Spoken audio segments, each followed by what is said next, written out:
السلام علیکم فرینڈز، کیسی ہیں سب؟ امید کرتی ہوں کہ سب ریڈرز ٹھیک ہوں گے اور اپنی لائف میں بہت خوش ہوں گے۔ رمز عشق ناول بہت ہی خوبصورت ناول۔ کائنڈلی کمنٹ باکس میں ضرور اپنی رائے کا اظہار کیجیے۔ جو سائلنٹ ریڈرز ہیں وہ پڑھ کے چلے جاتے ہیں لیکن کوئی بھی کمنٹ لائک وغیرہ نہیں کرتے۔ کائنڈلی تھوڑا سا دل نکال کے چینل کو سبسکرائب بھی کر دیں تاکہ ہر نوٹیفیکیشن آپ کو سب سے پہلے مل سکے اور ویڈیو بھی آپ کو پہلے مل سکے۔ تو چلتے ہیں اپنے ناول کی طرف، ٹائم کو ضائع کیے بنا ریڈ کرنا سٹارٹ کرتے ہیں۔ ارہم نے اسے کلائی سے پکڑتے بیڈ پر دھکا دیا تو حور اوندھے منہ بیڈ پر گرتی خوف سے اپنی سانسیں روک چکی تھی۔ ارہم اسے سیدھے کرتے ہوئے اس کی مکمل طور پر سایہ فگن ہوا، اس کی ٹانگوں پر اپنی ٹانگیں جماتے اس کی کلائیاں تک اپنی گرفت میں لاک کر گیا۔ حور نے سہتے ہوئے اپنے اوپر جھکا اور ارہم کو دیکھا۔ پلیز پلیز آپ ایسا کہیں، میں جیسا کہیں گے میں ویسا کروں گی۔ حور کے لفظ اس کے لبوں سے نکل ہی نہیں رہے تھے۔ وہ اس کی گردن پر جا بجا اپنے دہتا لمس چھوڑتا، اس کے لفظ گلے میں ڈھکتے اس کے سسکتے پر مجبور کر گیا۔ ارہم کے بے باک لمس کو محسوس کر کے حور کی سسکیوں میں اضافہ ہوا۔ میں آپ سے معافی مانگتی ہوں، آپ جیسا کہیں گے میں ویسا کروں گی، حور نے ارہم کی شدت بھرے لمس پر تپتے ہوئے کہا۔ ارہم اس کے خوف سے زرد پڑتے چہرے کو دیکھتا ہے مسکرا گیا۔ بہت دیر ہو گئی، یہ بات تمہیں مجھ سے بحث کرنے سے پہلے سوچنی چاہیے تھی۔ اب یہ ممکن نہیں رہا کہ اتنے نزدیک آ کر میں تم سے دور ہو جاؤں۔ کہا تھا نا تم نے تمہاری خوبصورتی تمہاری دشمن ہے۔ یہ ممکن ہے کہ اتنی خوبصورت عورت میری ملکیت میں ہو اور اس کے حسن سے میں مستفید نہ ہوں۔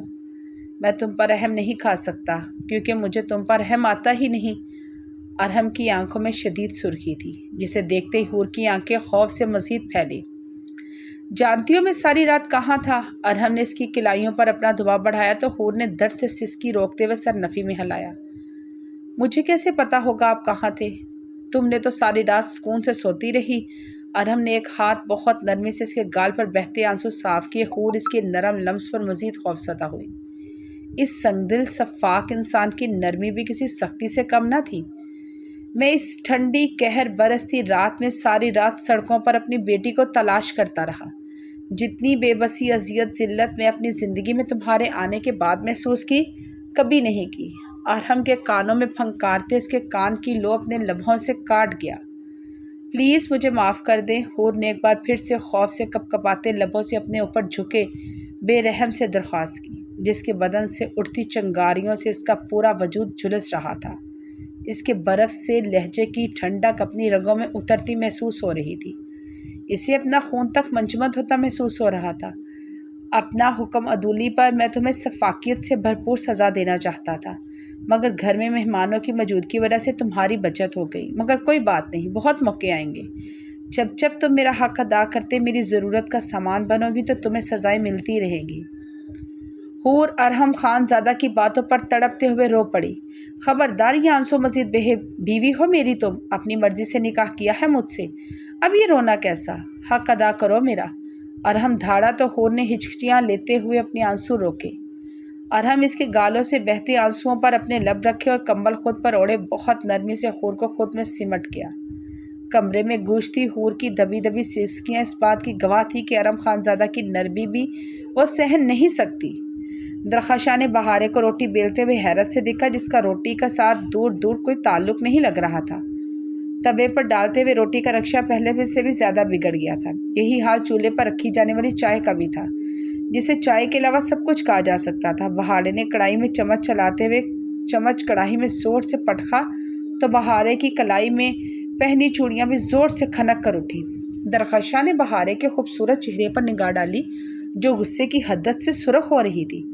بہارے باجی، تم کس کا غصہ اتار رہا ہے؟ تم رہنے دو، ہم کر لیتا ہے سب کچھ۔ درخشاں نے بہارے کے بنے سورے وجود پر نظر ڈالتے ہوئے کہا، جو گلابی رنگ کا لانگ فراک میں ملبوس تھی، سر پر نیٹ کا دوپٹہ اوڑھے ہلکی پھلکی جولری پہنے ہوئے تھی، نفاست سے کیے ہوئے میک اپ میں وہ دھمک رہی تھی، مگر پچھلے 1 گھنٹے سے وہ کچن میں کام کرتے ہوئے بلند آواز میں کسی کو سن رہی تھی۔ یہ سنتے کچن میں موجود ملازمائیں کانوں کو ہاتھ لگاتے اپنی ہنسی چھپانے کا نام لے رہی تھی۔ اگر تم یہ کھانا بناتی تو بہت لذیذ بناتی۔ میں یہ کھانا اس لیے بنا رہی ہوں کیونکہ میں چاہتی ہوں کہ آج اس کا یہ آخری کھانا ہو۔ بہارے نے دانت پیستے ہوئے کڑائی میں نمک کے بھر بھر کے چمچ ڈالے۔ اللہ کا خوف کرو بہارے باجی، کیوں شہرام لالا کی جان لینے پر تلا ہوا ہے تم؟ یہ بکرے کا گوشت اتنا نمک سے زہر بن گیا ہوگا۔ درخشاں نے کانوں کو ہاتھ لگائے۔ میں خوف کروں؟ اسے اللہ کا خوف نہیں؟ میں اتنا تیار ہو کر کچن میں اس کے لیے کھانا بنا رہی ہوں کیونکہ اسے میرے ہاتھ کا کھانا کھانا تھا۔ ایک تو میری مورے کسی جلاد سے کم نہیں، شہرام نے میرے ہاتھ کے کھانے کی فرمائش کی تو مورے نے مجھے کچن میں بھیج دیا۔ ذرا ترس نہیں آیا مجھے؟ بہارے نے بیگے لہجے میں دہائی دی تو کچن میں کھڑی ملازماؤں کے چہرے پر مسکراہٹ دوڑی۔ تم لوگ دیکھنا، اس کا آج آخری کھانا ہوگا انشاءاللہ، بہارے نے کہتے ہوئے چائے کی کیتلی میں چمچ بھر کے مرچوں کا ڈال دیا۔ بہارے کھانے کی ٹرے پکڑے شہرام کے کمرے میں داخل ہوئی۔ شہرام صوفے پر بیٹھا اپنی گھنی مونچھوں پر ہاتھ پھیرتے سیدھا ہوا۔ گہری نظروں سے بہارے کو دیکھا۔ گلابی سوٹ میں دہکتا انگارہ آگ لگ رہا تھا۔ گلابی دوپٹے کے حالے میں اس کا دمکتا چہرہ شہرام کے تپتے دل پر پھوار سی نچھاور کر گیا۔ بہارے نے شہرام کے سامنے رکھی ہوئی ٹیبل پر کھانے کی ٹرے زور سے پٹکی۔ یہ کیا طریقہ ہے کھانا پیش کرنے کا؟ شہرام نے بہارے کے تپے ہوئے چہرے کو دیکھتے ہوئے سرد لہجے میں کہا۔ یہ وہی طریقہ ہے جو تم ڈیزرو کرتے ہو، بہارے نے تنگ آ کر جواب دیا۔ میں کیا ڈیزرو کرتا ہوں کیا نہیں یہ تم سے بہتر تمہاری مورے جانتی ہے۔ مجھے تو صرف تم ہی ڈیزرو کرتی ہو، تبھی تو تم اتنا بھن سور کر کچن میں میرے لیے کھانا بنا کر آئی ہو۔ شہرام نے جلی ہوئی روٹی کو اٹھا کر دیکھا جسے سب کچھ کہا جا سکتا تھا مگر روٹی نہیں۔ شہرام نے چائے کا کپ اٹھا کر لبوں سے لگایا تو بہارے کے لبوں کو میٹھی مدھم سے مسکراہٹ چھوئی۔ چائے کا ایک گھونٹ شہرام کے حلق سے اترنا تھا کہ بہارے کے جلے ہوئے دل کو سکون مل گیا۔ شہرام اپنے لبوں تک چائے کا کپ لے کر جاتے ہی رکا۔ بہارے کے لبوں پر پھیلی دل فریب مسکراہٹ دیکھ کر شہرام نے چائے کا کپ بغیر گھونٹ بھرے واپس ٹیبل پہ ہی رکھ دیا۔ کیا ہوا؟ پیو نہ، رک کیوں گے؟ بہارے نے اجلت بھری بے چینی سے کہا۔ چائے کا جو کلر ہے اس کے کلر سے مجھے چونکا دیا ہے، کیونکہ اس کلر کی چائے میں نے آج تک نہیں دیکھی۔ پھر سوچا ڈاکٹر بہارے تو یہاں کی لڑکیوں کی طرح بالکل نہیں ہے پڑھی لکھی، MBBS ہے۔ پھر سوچا ڈاکٹر بہارے تو یہاں کی لڑکیوں کی طرح بالکل بھی نہیں پڑھی لکھی، MBBS ہے۔ یقیناً شہر میں ایسی ہی چائے پیتی ہوگی۔ مجھ جیسے ایجنٹ گوار کو کیا پتہ شہر کے کھانوں کا، مگر جو مسکراہٹ تمہارے چہرے پر ہے اس نے مجھے زیادہ چونکا دیا۔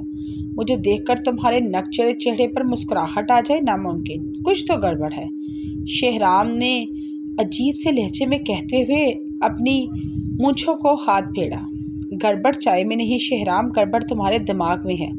تم نے جان بوجھ کر مورے سے کہا کہ تمہیں میرے ہاتھ کا کھانا کھانا ہے، ابھی تھوڑی دیر میں ہی تم نے منگنی کا کھانا کھایا تھا، پھر تم نے کیوں کہا؟ مگر نہیں، تم نے مجھے اذیت دینے کے لیے کہا۔ سب باہر انجوائے کر رہے تھے، میں تمہارے لیے کچن میں کھانا بنا رہی تھی۔ تم دیکھنا شہرام، تم میرا دل دکھا کر کبھی خوش نہیں رہو گے، بہارے نے بیگے لہجے میں سے بد دعا دی۔ جب سے تمہارے ساتھ نکاح ہوا ہے تمہاری بد دعاؤں کے حصار میں تو ہوں، مگر افسوس تمہاری کوئی بد دعا مجھ تک پہنچتی نہیں۔ یہ بیگی خوبصورت آنکھوں میں ٹھہرے آنسو مجھے کچھ پسند نہیں، انہیں تمہارے رخسار کا حصہ بننا چاہیے۔ شہرام چائے کا کپ پکڑتے صوفے سے اٹھتے بہارے کے مقابل جا کھڑا ہوا۔ پیو اسے۔ شہرام نے کپ اس کے منہ کو لگایا۔ تمہارا دماغ خراب ہو گیا؟ میں کیوں پینے لگی اسے؟ تم نے اپنے لیے بنوایا ہے، تم پیو۔ بہارے یکدم گڑبڑا گئی۔ مجھے لگتا ہے تم نے اس میں زہر ڈالا ہے، پہلے اسے پی کر میری تسلی کرواؤ پھر میں بھی پیوں گا، شہرام نے سنجیدگی سے کہا۔ شہرام تمہارا دماغ سچ میں خراب ہو گیا، تمہاری حیثیت میرے نزدیک صفر برابر بھی نہیں، میں تمہیں قتل کر کے خود پھانسی پر کیوں چڑھ جاؤں؟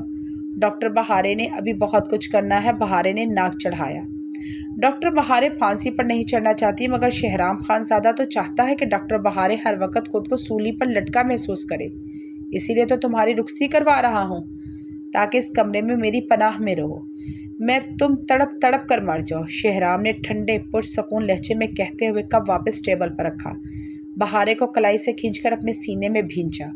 چھوڑو مجھے، بے شرم انسان، یہ کیا کر رہے ہو؟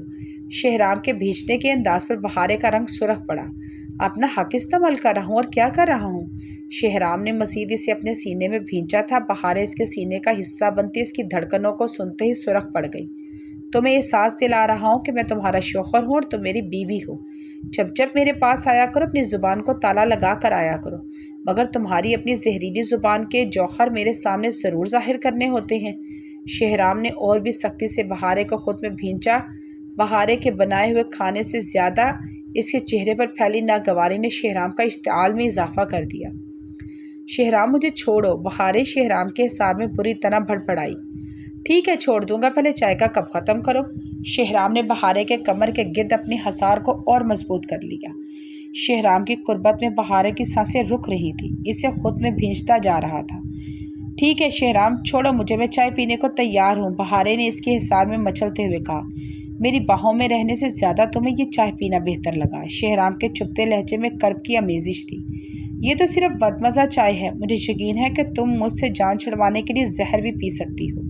شہرام نے پھیکی سی مسکراہٹ کے ساتھ اسے اپنے حصار سے آزاد کیا۔ اس سے پہلے بہارے کمرے سے باہر نکلتی، شہرام نے آگے بڑھ کر کمرے کا دروازے کو لاک کر دیا۔ کیا چاہتے ہو شہرام؟ باہر منگنی کا فنکشن ہے، تم مجھے یہاں محصور کر کے رکھا ہوا ہے، بہارے غصے سے چلائی۔ چائے پیو اور یہاں سے چلی جاؤ، شہرام سنجیدگی سے کہتا آگے بڑھا۔ بہارے پیر پٹکتی پھر سے دروازے کی جانب بڑھی۔ اس چائے میں اس نے کتنے ہی مسالہ جات ڈالے تھے، اسے پینے کا سوچ کر اسے متلی ہو رہی تھی۔ بہارے کو دروازے کی جانب بڑھتا دیکھ کر شہرام نے اسے کلائی سے پکڑ کر صوفے پہ پٹکا۔ بہارے بری طرح صوفے پہ آ گری۔ بہارے نے حیرت سے اپنی پھٹی پھٹی آنکھوں سے اپنے سامنے کھڑے انسان کو دیکھا جو آج فضول سی ضد لگائے بیٹھا تھا۔ اتنا ضدی تو وہ کبھی بھی نہیں تھا۔ شہرام کرسی کھینچ کر اس کے مقابل کرتا ہوا صوفے پر بیٹھا، اپنی شرٹ ٹھیک کرتے آستین کے کف کھولتے ہوئے کوہنیوں تک چڑھایا۔ بہارے کی پھٹی پھٹی آنکھوں میں جھانکتے سگریٹ سلگا کر لبوں سے لگایا۔ بہارے نے روحانستے ہوئے شہرام کو التجائیہ نظروں سے دیکھا۔ چائے پیو، شہرام نے بہارے کی آنکھوں کی التجا نظر انداز کرتے ٹیبل پر رکھے چائے کے کپ کی طرف اشارہ کیا۔ میں نہ پیوں تو؟ بہارے نے ممناتے ہوئے گھبراتے ہوئے لہجے میں پوچھا۔ مقابل سگریٹ لبوں میں دبائے بہت سرد نظروں سے اس کے وجود پر نظریں گھاڑے ہوئے تھا۔ اس کی گہری نظریں اسے اپنے آر پار ہوتے محسوس ہو رہی تھی۔ تو میں پیار سے اپنی گود میں اٹھا کر تمہیں بیڈ پر لے جاؤں گا، اطمینان سے جواب دیا۔ بہارے شہرام کی بات سنتے ہی سرخ پڑ گئی، دانت پیستے ہوئے سامنے بیٹھے پہاڑی انسان کو دیکھ کر جس کے تاثرات سخت چٹانوں سے بھی زیادہ تھے۔ بہارے نے گہری سانس بھرتے چائے کا کپ اٹھا کر لبوں سے لگایا، ایک ہی سانس میں ساری چائے پی گئی۔ ورنہ آج تم منگنی کے فنکشن میں شرکت کرو گی، یہ بھول جاؤ۔ شہرام نے بہارے کی طرف جھکتے ہوئے اپنے سگریٹ کا دھواں اس کی گردن پر چھوڑتے ہوئے اس کے گردن پر لب رکھ لیے۔ بہارے اس کے لمس پر سلگ اٹھی۔ درد ہو رہا ہے مجھے، چائے پی تو رہی ہوں۔ بہارے نے اسے نظروں سے گھورا۔ جلدی سے چائے پیو، یہ کھانا ختم کرو، ورنہ یہ لب تمہاری شہرت کو نہیں چومیں گے، ان کا سفر بہت طویل ہو جائے گا۔ شہرام نے اس کے گردن پر لباہٹ چھوڑی۔ بہارے نے غصے سے شہرام کو خود سے دور دھکیلتے اس کے دیے ہوئے نشان پر ہاتھ رکھا جہاں میٹھی سی چبھن ہو رہی تھی۔ شہرام کچھ تو خیال کرو، باہر کتنے مہمان ہیں، سب کیا کہیں گے، ہم دونوں کمرے میں کیا کر رہے ہیں۔ بہارے کو چائے پینے کے خیال سے ہی پسینے چھوٹ رہے تھے، وہ کھانا کھانے کا بھی کہہ رہا تھا۔ کچھ نہیں سوچیں گے، جو سوچیں گے وہ آج رات لگے ہاتھ تمہاری رخصتی کر دیں گے۔ تم اس کمرے میں میرے پاس ہمیشہ آ جاؤ گی، پھر روز میرے لیے اسی طرح کا کھانے ٹرے سجا کر میرے لیے لایا کرو گی۔ میں بڑے پیار سے پہلے تمہیں کھلاؤں گا، پھر خود کھاؤں گا۔ چلو منہ کھولو۔ شہرام نے بائٹ بنا کر بہارے کی طرف بڑھائی۔ بہارے نے سختی سے اپنے لب ایک دوسرے کے ساتھ پیوست کیے۔ منہ کھولو بہارے، ورنہ میں زبردستی میں تمہارا منہ کھلوا سکتا ہوں۔ مجھے جانتی ہو تم اچھی طرح، اس دن تمہارے کمرے میں تمہارے ساتھ جو کچھ ہوا وہ آج میرے کمرے میں ہو جائے گا۔ ویسے میں بہت چین ہو رہا ہوں یہ جاننے کے لیے کہ آج تم نے کیا میچنگ کی ہے۔ شہرام کی معنی بات مطلب سمجھتے بہارے شرم سے سرخ پڑ گئی۔ شہرام اس کا سرخ پڑتا چہرہ دیکھ کر اسے اپنے لبوں اور دانتوں میں پیوست کر گیا۔ اس کا شرم و خفت سے پڑتا سرخ چہرہ شہرام کے دل بری طرح دھڑکا گیا۔ شہرام کرسی پر بیٹھے ہوئے اس کی طرف جھکا، وہ کپ ہاتھوں میں تھماتے سہمتے ہوئے صوفے کی پشت سے ٹیک لگا گئی۔ ڈاکٹر بہارے، آج جب میں تمہارے قریب آؤں گا تو فرق صرف اتنا ہوگا، اس دن تو کچھ نہیں ہوا تھا، آج بہت کچھ ہو جائے گا۔ چلو شاباش، منہ کھولو۔ شہرام نے اس کے کان کی طرف جھکتے مدھم سرگوشی کرتے بہارے سے چائے کا کپ لیا جو کسی بھی وقت بہارے کے ہاتھوں میں لرزتے اس کے ڈریس کو داغدار کر سکتا تھا۔ شہرام نے بہارے کو سرد نظروں سے گھورتے بائٹ بہارے کی طرف بڑھائی۔ شہرام کی دھمکی سن کر بہارے اندر تک لرز اٹھی۔ اسے جلدی سے اس نے منہ کھولا۔ بہارے نے بمشکل دو نوالے اپنے گلے میں اتارے۔ شدید نمک اور مرچ ہونے کے باعث اس کی آنکھوں میں پانی جمع ہو گیا۔ مرچ تھوڑی زیادہ ہے لگتا ہے، چلو کوئی بات نہیں، یہ چائے پی لو۔ شہرام نے بہارے کی بھیگی آنکھیں دیکھتے طنزیہ مسکراتے ہوئے چائے کا کپ بہارے کی طرف بڑھایا۔ شہرام، بہارے نے بھیگے لہجے میں شہرام کو پکارا۔ چائے پیو، ایسا مت دیکھو، شہرام نے سخت لہجے میں کہتے بہارے کی طرف چائے کا کپ بڑھایا۔ بہارے نے کپ کپاتے ہاتھوں سے چائے کا کپ تھام کر لبوں سے لگایا۔ ایک گھونٹ بھرتے اسے شدید کھانسی کا دورہ پڑ گیا۔ بہارے منہ پر ہاتھ رکھ کر واش روم کی طرف بھاگی۔ شہرام اطمینان سے صوفے پر بیٹھتے صوفے کے ساتھ ٹیک لگائے اپنی شعلہ جوالہ بیوی کا انتظار کرنے لگا۔ کچھ دیر کے بعد بہارے دھلے دھلائے چہرے کے ساتھ باہر آئی۔ وہ غصے سے شہرام کی طرف بڑھی۔ تم نے جان بوجھ کے یہ سب کچھ کیا نا؟ تم چاہتے تھے کہ میں منگنی میں شریک نہ ہوں تو خوش ہو جاؤ، میں نہیں جا رہی۔ میرا سارا ڈریس بھی خراب ہو گیا، میرا میک اپ بھی خراب ہو گیا، خجستہ کی بارات میں بھی میں نے تمہاری وجہ سے اٹینڈ نہیں کی۔ میری ہر خوشی برباد کر کے تمہیں کیا ملتا ہے؟ بہارے روتے ہوئے چیخی دی۔